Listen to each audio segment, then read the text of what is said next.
drop zone. Axis forces hold the Mareth line. Our mission is to cripple their logistics and take the Mareth bunkers. First, secure our ordnance airdrops. The call of duty. At the time, did we ever stop to wonder what that phrase really means?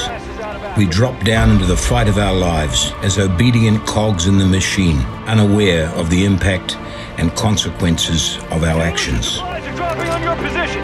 Secure those crates and recover that ordnance.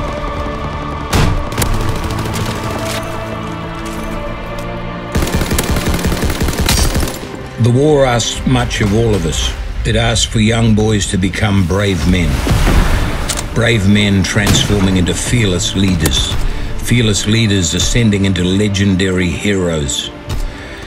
But heroes, well, heroes go through tough choices. It is what the war required of us, and it doesn't come without a cost.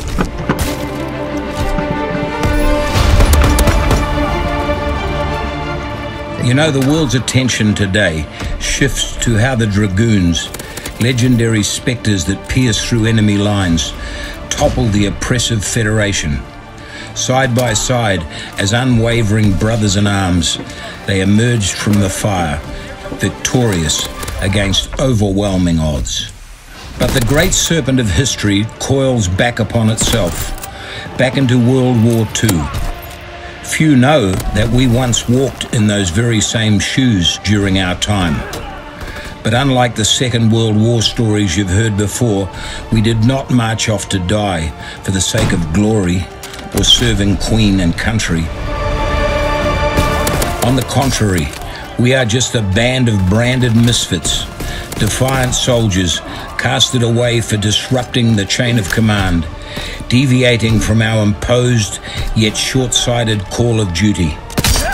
We were made pariahs and struggling for what we believed was right. And I know exactly what you're thinking. A bunch of self-righteous outcasts acting upon blind faith.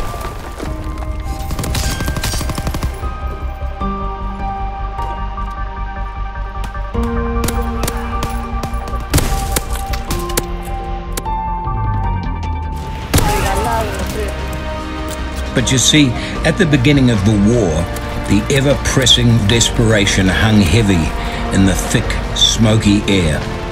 It filled our noses, tainted the sky, and waved heavily upon our shoulders. Spirits were low, and the war was nearly lost before we could join it. Something drastic had to be done, and we knew that battles can change at the snap of a finger. True heroes are those who can think outside the box, adapt to changes, and take critical risks. And we evolved to become who we needed to be. The enemy cursed us and called us the serpents from below. So then we attacked from above.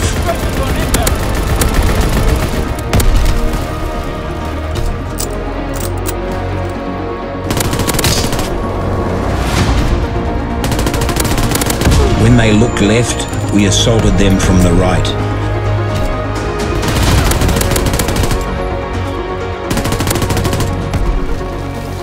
When they set watch ahead, we ambushed them from behind. Bottom line is, we didn't wait for things to happen. We forged our own opportunities to always create the element of surprise and turn the tide one step at a time. Yet we put our lives on the line repeatedly, with the knowledge that nobody has our back. We did not care.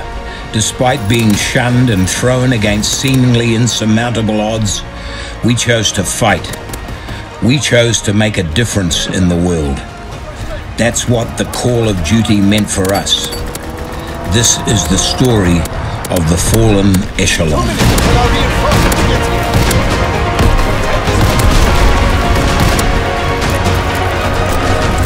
Forget our orders. We're on our own, boys. Officially cut off from the main battalion, we march on towards that distress call. The intel they've acquired will pave a crucial turning point in ending this war. I'll get on the bloody turret and provide suppressive fire. Pop any smokes we can spare, then push closer through those trenches. We'll have to hustle up to rescue our comrades trapped ahead and evac to that beach in time. With our hijack tank immobilized and our scout reporting a platoon of hostiles closing in on us, situation's getting foobar. We'll be surrounded real soon and no chance those rescue ships will make it in time. Regroup with the others at that beach boat. These new allies we've forged, they have to call whatever favors they can and radio in air support or we're all goners.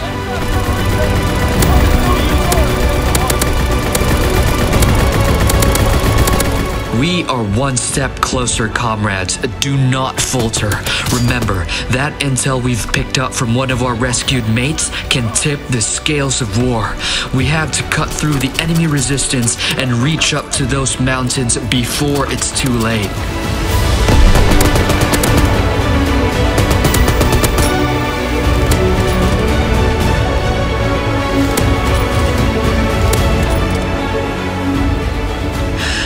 Bought ourselves a narrow window by disrupting enemy comms, but that time's running out. We steered away from command and chose our own path because deep inside, we've always known that our forces drastically lacked the firepower. Now, we have one opportunity to change that, so let's give it all we've got. Keep pressing on so we can infiltrate that airbase by nightfall, then hijack those planes when our enemies least expect it. Proper good job, mates. Our ambush in the dark worked. We've taken control of their aircraft. Time to put these bombers into action. Doesn't matter if we've been branded as outcasts. Today, our actions will not be in vain. Today, we have taken the power to write down the course of history, and we will finish the fight.